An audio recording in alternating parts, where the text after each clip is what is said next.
in your body, but they move in like this. So what they do to counteract the movement is they move their feet out like this. So if this floor was shaped and I was on a ship or as an earthquake or something like that, that's the correct thing to do, right? Because the platform's moving. The platform's moving, right? You move your feet. So instead of being like this, you're going to fall over, right? So you're going to stand like this, right? That would be the correct thing to do, right? But it's different on a surfboard. Because what are you doing by putting your legs apart on the surfboard? Can anyone tell me? In terms of rocking? You're accentuating the rock. You're magnifying the rock. If your body weight is close to the string here, right in the center of the board where you should be, there's less rock. If you put yourself out like this, then the board is rocking more. You think you're counteracting the rock, and that's your intuition, but you're not. You're making the board rock more, and that's why we talk about feet together like a pencil and like this. Everybody with me so far? Anyone? Is it all comprehensive? Is it all making sense? Right? Any questions at this point? No? Right? It all sounds logical, right? So yeah, you want to go as far as the board as you can. I don't want to use too many technical terms, but the nose purling is the front of the board going under. And that's what novices happens with novices. The front of the board goes under. Why would the front of the board go under? Too far forward. Or too far forward, or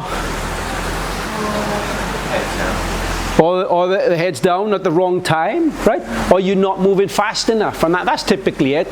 They're not too far forward. They're not too far forward, right? Typically, it could be, but generally not. They're not too far forward, right? They drop in the head at the wrong time, or they're not moving fast enough. If you imagine a speedboat, when a speedboat moves, it goes like this. Right? The speed lifts the nose out, and it's the same with surfing. If I lie on the front of the board here and my nose is under, when I start paddling, the paddling raises the board out of the water. So it's the actual movement. And normally, the pro surfers, the top surfers, the board doesn't go under, the nose doesn't go under, because they got the time in between the head movement and they got the speed. There'll be novice surfers, they're not laying too far. Typically, they're not laying too far. They could be, but they're not laying too far. They got the head in the wrong thing. They got the weight distribution. The weight distribution isn't right, or the speed isn't right. If you manage your head moving at the right time and you move fast enough, the nose isn't going. And the pro surfers, and you watch them. You're watching Catch a Wave, and they put their chin there, right? They're right on the top of the board. This is something that you can work towards, right? We all want to improve our surfing, right? You want to improve your surfing. You want to catch more waves. Practice laying further on the board and trying to control that. Right? That's one. A lot of time you're waiting for the wave, and it's quite difficult. It's like, you got a chance. It's like a couple of seconds, and maybe you miss the chance. You're snatching at it. You're snatching at these chances and opportunities. But actually, these things that I'm talking about, you can practice at any time. You can just go in the water, and you can get on the board, and you can immediately try paddling with your feet close together, not wide apart. Right? You can immediately do that. You can immediately try to get yourself balance on the board. It takes time, just practice, and it will come. And you can practice as well, laying on the board in the correct position, and it will. If you're not doing it right, and you get to do it right, your surfing level will step up, right? Just being able to lie on the board correctly. So when you're surfing, when you're paddling, you want your fingertips to enter the water first, and you don't want any splashing.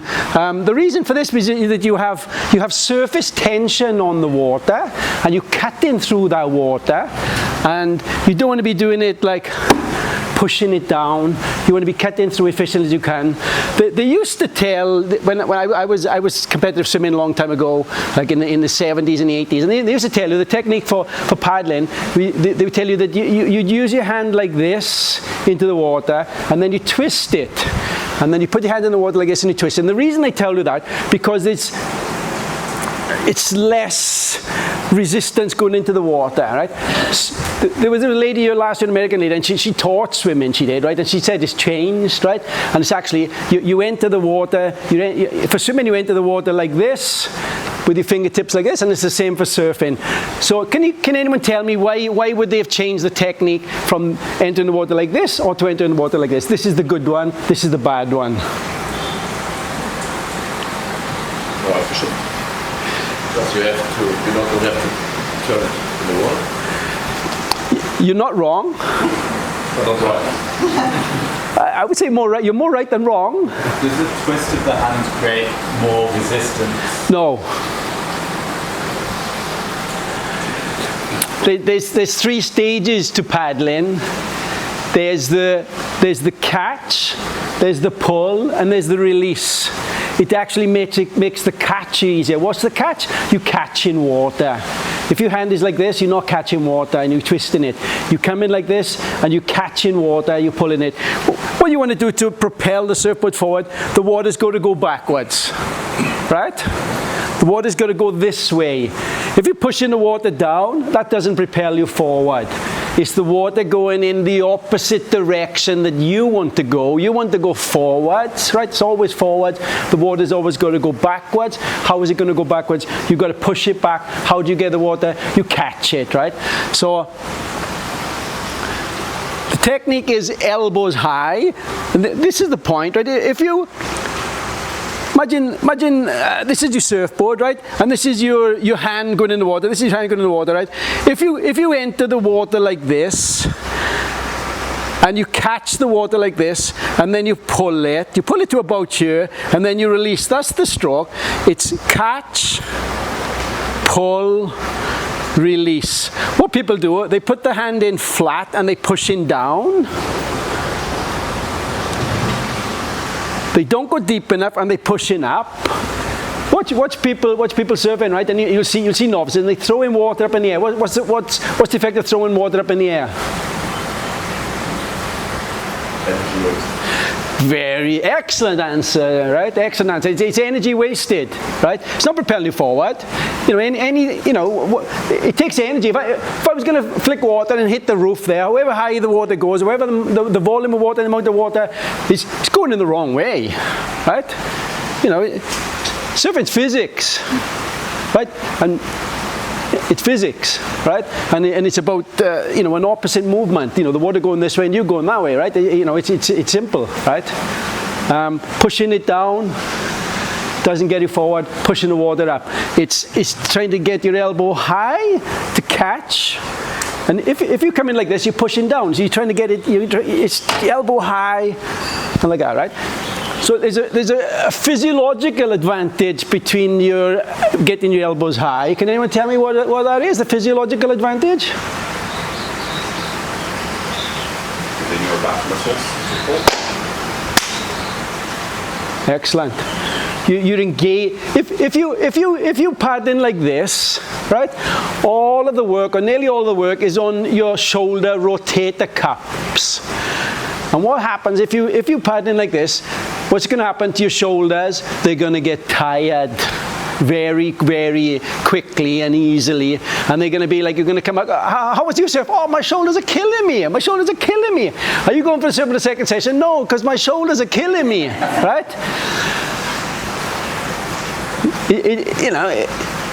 The other one is it causes injury. Because you put in so much strain on them, on the joints, on the muscles, it's causing strain, and you could find, like, are you going surfing that second session? No, I'm not even going tomorrow. Why not? Because I got a shoulder injury, right? So your shoulders and your knees are complicated, and you need to be taking care of it, right? So, and this gentleman has an excellent answer. So, if you, I can feel it. If you're lifting up your elbow, you're engaging your back muscles.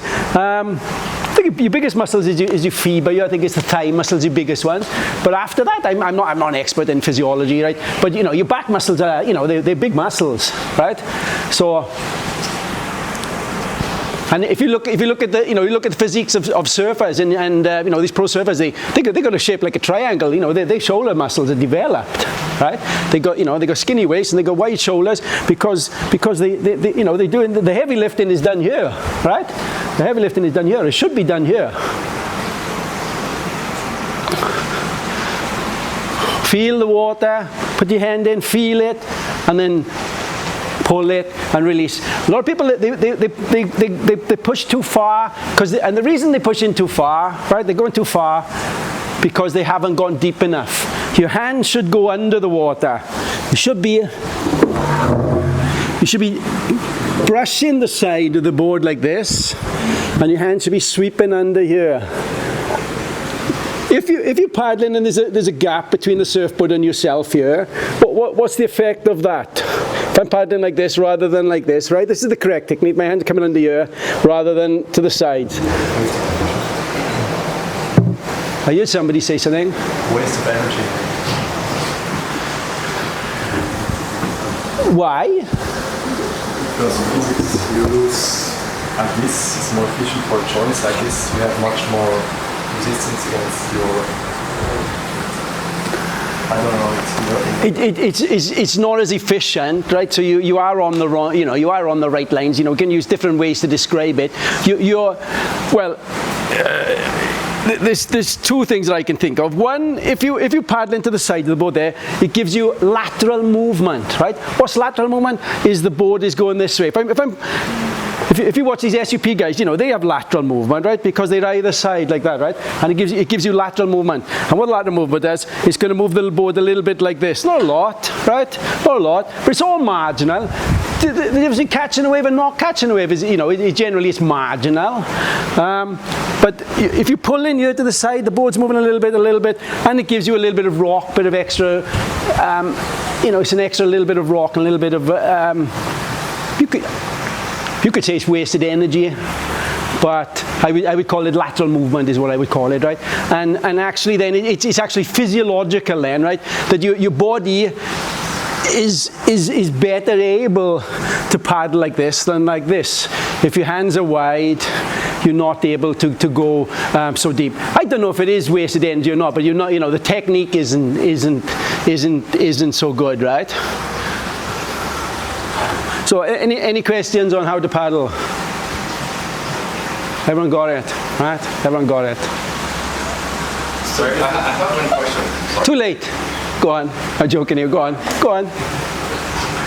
what about the recovery, bringing your arm back? I'm always wondering, is it a bit like when you swim, or you're supposed to have your elbow super high? It's not the same as when you swim. Go around like that. It's not the same as when you swim, right? Yeah. The difference is when you swim in is that you're in the water, and it's more chest muscles for swimming, right? So it's not the same. It's similar, but it's not the same. And that's why even if you're swimming, you're not working. The muscles are not exactly the same as for surfing, right? It's actually when you go to, I think it's just past 90 degrees, right? Then you're releasing it, and releasing is pulling the arm up, right? Okay. So. I think my question is, once you've pulled out the hand, do you bring it like that, like you stay in line?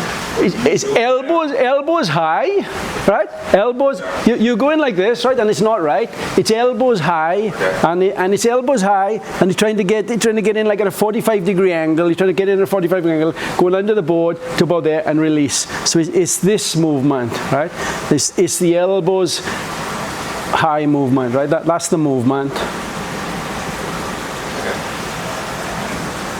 Ladies first, as a gentleman and a lady. Ladies first for the questions. Maybe. How I've hurt my ribs a couple of times when surfing. If there's like a lot of pressure on the ribs, is that? That's normal. If I haven't surfed for like a month or more than that, when I go in the water, I can feel it's soft. So that's an issue with beginners. It does. It's not causing injury, but it's causing discomfort. It's causing discomfort because your muscles are not hard here.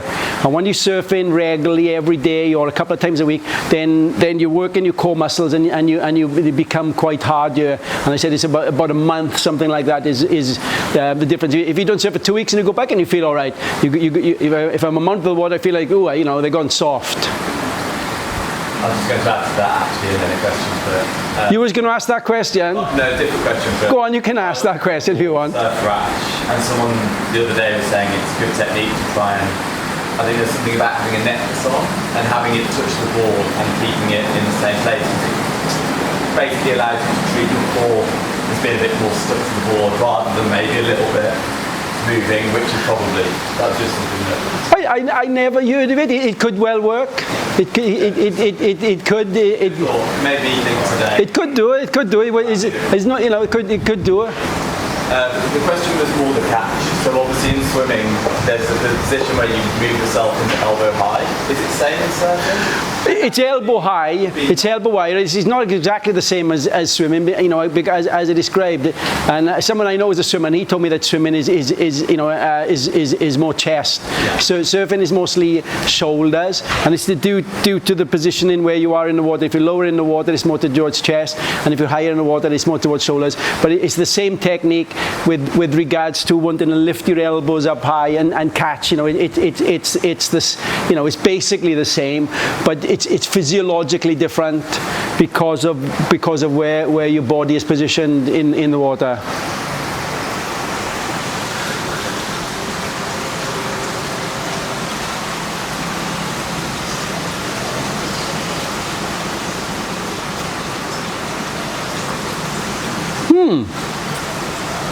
The wrong one, I'm pressing the wrong button, that's why. So how to paddle when catching waves now? This is key, right? This is key, because what's surfing about? Catching and riding waves, right? I was out in Impossibles the other day, and they said, oh, that guy, he's surfing over there. And I didn't want to say anything. He wasn't surfing over there, because there was no waves, right? You know, it's not surfing, he's paddling, right? He's there, it's not surfing, right? You know, right? You know, surfing's catching and riding waves, right? Getting dunked by the shore break is not surfing. You know, being in a body of water where there's no waves, it's not surfing, right? It's about catching and riding waves. So ideally, to catch a wave, you're going to start moving slowly. Sometimes you have to go really quick to get into position, and it's about observation, right? It's being sharp, being alert, watching, and there's two senses that's going to be come into play here. The main factor is your brain, right? To be able to interpret the information, but it's usually about observation and calculating with your brain, and then having some determination as well. And I said if you take a surf lesson, do surfing guiding, it's also like listening as well to the instructions that you've been given. You know, a little bit here, a little bit faster, slower, right? So that's an extra thing comes into play. So in an ideal world, the wave is coming and it's going to move, and I got all the time in the world, right, to catch the wave, and I'm in a perfect spot. But ideally, I would start moving slowly. And actually, today I caught the white water in, right, and I had to catch the white water, and I started paddling slowly instead of going really fast. Why is it an advantage to start paddling slowly? Save your energy when you really have to push. Exactly, right? But what I can tell you is that the first stroke, this is physics, right? You go in from a state of rest, right, which is not movement, to a state of movement. And it takes a great deal of energy to go from 0 to 2 miles an hour, let's say, for example, right? So if you're paddling at 2 miles an hour, to maintain 2 miles an hour is not that great amount of effort. But to go from 0 to 2 seconds, and if you go there fast, you're tired quickly. If you've got shoulder injury, like I had a shoulder injury before, and you feel the first stroke and the second stroke, they're really hard paddles, right? They're really hard because the board's not moving. And when the board is moving, it's easier. So, perfect answer, right? You really, if you've got the time, you want to start moving slowly. And when you're actually moving then, it helps you to judge the wave as well. The wave is coming here, and it's like, oh, when do I go? And you're actually, if you're moving slowly, say the wave's moving at 4 miles an hour, you go to 2 miles an hour, and it's easier to judge it. While you have some movement, the wave is moving, you are moving, and it's just easier to be able to judge it. And if you have some slow movement, when it comes to the time that the wave is there and you need to come to the speed and you need to accelerate, you're not going from 0 to, let's say, 4 miles an hour. You're going from 2 to 4 miles an hour. Then that's a lot easier. It's easier to go from 2 miles an hour to 4 miles an hour. It's just like a car. If you're driving a car and you're accelerating, that's when you're using the gas, right? It's the acceleration, and that's where you're going through the gears. To go from 0 to 30, and that's what they do with these cars. They say, what's the speed? How powerful is it going from 0 to 60? How many seconds can it get from 0 to 60, right? And that, because that's using the energy. Once it's actually at that speed of 30 miles an hour or 60 miles an hour, if you're getting at a constant speed, then